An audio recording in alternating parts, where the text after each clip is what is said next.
धुळे जिल्ह्यातील निमगुळ गावातील महिलांनी भोंदूबाबा आणि बुवाबाजी करणाऱ्यांविरोधात गावबंदीचा ठराव करत राज्यासमोर वेगळा आदर्श ठेवला आहे। नाशिकच्या अशोक खरात प्रकरणानंतर गावातील महिलांनी एकत्र येत अशा व्यक्तींना गावात प्रवेश न देण्याचा निर्णय घेतला। महिलांनी फसवणूक, अंधश्रद्धा आणि महिलांच्या शोषणाला आळा घालण्यासाठी हा ठराव मंजूर केला असून अशोक खरातसारख्या कृत्य करणाऱ्यांना कठोर शिक्षा व्हावी अशी मागणीही केली आहे।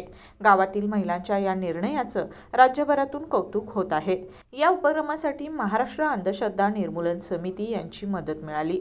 अनितचे धुळे जिल्हा पदाधिकारी दिलीप किवसारा यांनी महिलांना जादूटोणा विरोधी कायद्याची माहिती दिली आणि भोंदूबाबांविरोधात गुन्हे दाखल करण्याचं आवाहन केलं। मी सिंधुबाई मोरे बोलते।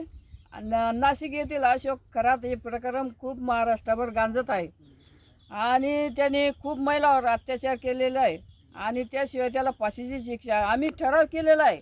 आम्ही गावाच्या महिलांनी ठराव केलेला आहे फाशीची शिक्षा व्हायला पाहिजे आणि गावात यायलाच नको पाहिजे असे भोंदूबाबांनी गावबंदी घरबंदी केलेली आहे। बहुतेक असे लुबाडू संत येतात गावात, साधू येतात गावात आणि त्यांनी खूप महिलांवर अत्याचार केले। चिंचोक्या सुद्धा विकल्या आहेत त्यांनी लाखो करोडाला।